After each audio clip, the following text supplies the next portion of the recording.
Welcome to Pragmatic Live, the podcast for product people. I'm Mark Stiving, a pragmatic marketing instructor and pricing expert. And today, I'm all alone again. Actually, I'm in Portland. Yesterday, I was at the Portland Product Camp. Fabulous event. They did a great job. Huge kudos out to David Nash. David Nash, you may recall, he did a podcast with me on zombies and killing products off probably a year and a half ago now. It was quite a while ago. That was a great podcast, but he did a phenomenal job at helping run and organize the entire product camp. He did have a team of volunteers. I'm not giving him all the kudos, but boy, did he deserve it. They did a great job. Then I got to give kudos to Teresa Torres. Teresa gave what I thought was the best presentation, and in fact, she was awarded the best presentation at the event. But she did a fantastic job at talking about listening to your marketplace and how to go about listening to your marketplace. And she calls it, I believe it's continuous listening, continuous interviewing. As she spoke, as you know, we teach how to talk to your market, how to listen to your marketplace all the time. And as she spoke, there were several ideas that I heard that I thought, wow, that was brilliant. I don't want to steal her brilliance, so instead what we're going to try to do is get her on a future podcast. Hopefully she'll say yes, but check her out. Teresa Torres is pretty awesome. I got to present a session yesterday. It was on, I call it pricing roadmaps, and how do we get to market faster? How do we get the right products to market faster based on understanding what pricing is? What I thought I would do today in the podcast is give you a quick synopsis of what we talked about. See if we can go through that. And I start the presentation of the session off with the following question. How do we get the most profitable products to the market as quickly as possible? Take a moment and think about your roadmap today. What does your roadmap currently look like? And I can almost guarantee that what you have on your roadmap are new capabilities, new products, really cool stuff we need to go do because it's important and it's valuable. And it is. We really should go do those things. But most of those things are big projects. Most of those things are going to take us a long time to get out. Or maybe they're just little features that we have to get the check marks on, and we're not even going to get paid for it. It's not going to be valuable. If we go back to the question, how do we get the most profitable products to the market as quickly as possible? The answer to this, at least to me, becomes way more obvious once we understand pricing again. And to answer that with pricing, we're going to talk about three basic areas. The first basic area is differentiation, putting in the right features or the right capabilities. One of the things that we did at a pragmatic marketing survey a year and a half ago is he asked the question, have you ever built a feature that nobody uses? And I think the answer was something like 37% of the people said, yep, never done it. I brought that up yesterday in class and I said 37% of the people responded they've never done it. And one guy said, yeah, and 63% of the people are lying about it. Because everybody in the room is nodding their heads and raising their hands. Yeah, we've done that. It's a pretty common thing. But here's the really big question. If you've built a feature that nobody uses, would anybody ever pay you for that? Because if they're not going to use it, they're certainly not going to give you money. That's pretty insane. Why are we spending engineering resources, the most precious resource we have in our company? Why are we spending those resources building things that nobody uses and we're certainly not going to get paid for? The first then of our three methods is to say, let's make sure that when we add new capabilities, somebody in the market is willing to pay us for it. We could do price sensitivity studies. We could ask the question, if we built this, what's that worth to you? We could have value conversations with people. But eventually we could learn, yep, this one's worthwhile and that one's not worthwhile. Because if nobody's going to pay us, why are we doing it? The second method has to do with price segmentation and how do we build different products for different buyers. And this really gets split up into two different ways.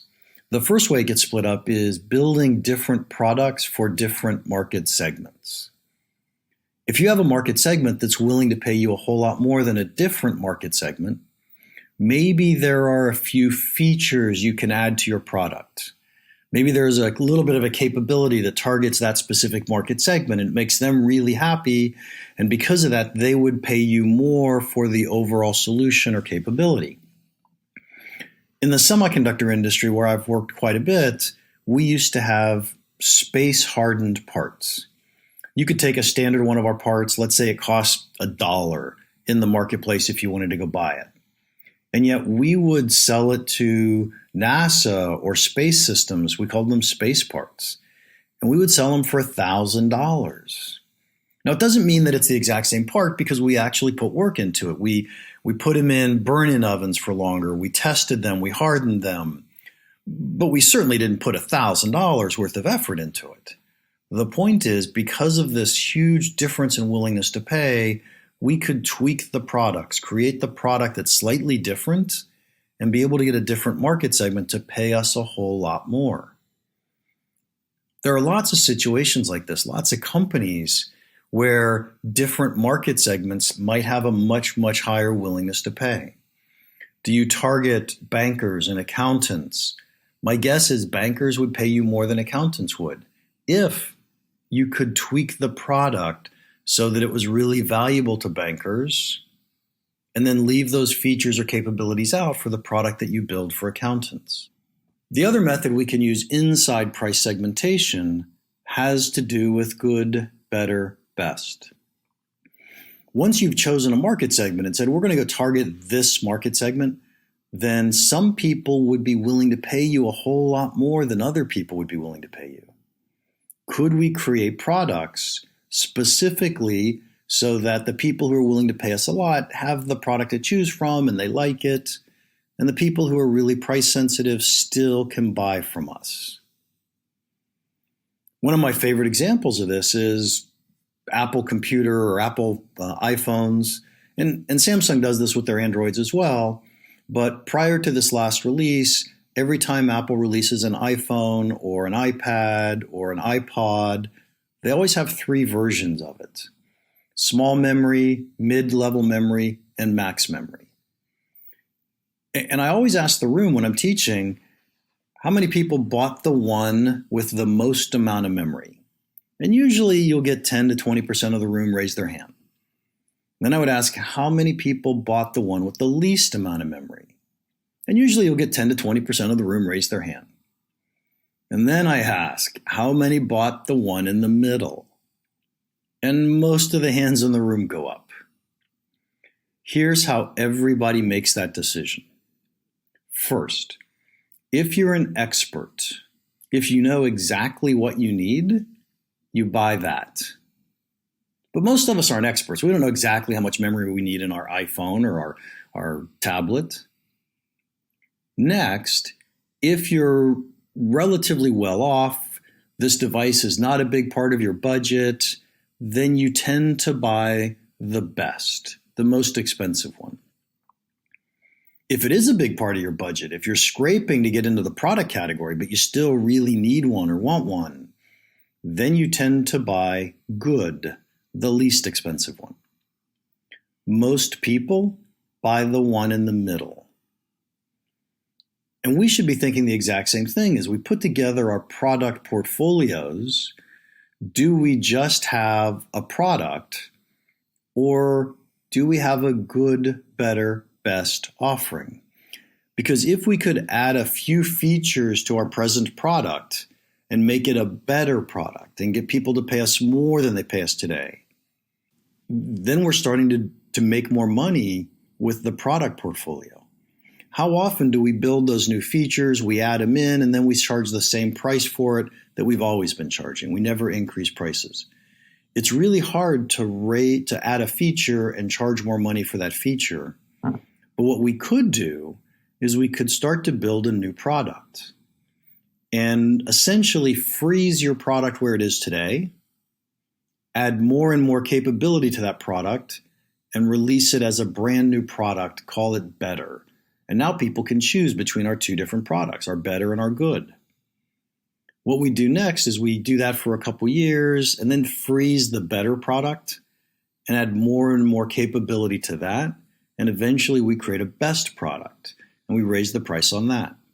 And what we've now done is we've found a way to charge people, some people, more money for products, features that they would value, that they would care about. We have that opportunity to start building the good, better, best product portfolio. The third method that we can use to shape our roadmap and bring more profit into our company quickly is through complements. The thing about complements is your buyers today, the people who are buying your product, they're buying other things that go along with your product. They're buying other things to help them solve that problem, to make it easier for them to solve that problem. What else are they buying? Here's what you know, because they're buying from you, they like you, they trust you.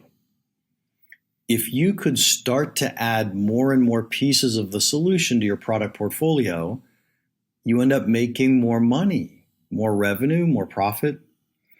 Oftentimes these complements, maybe we build them ourselves, maybe we acquire them from outside.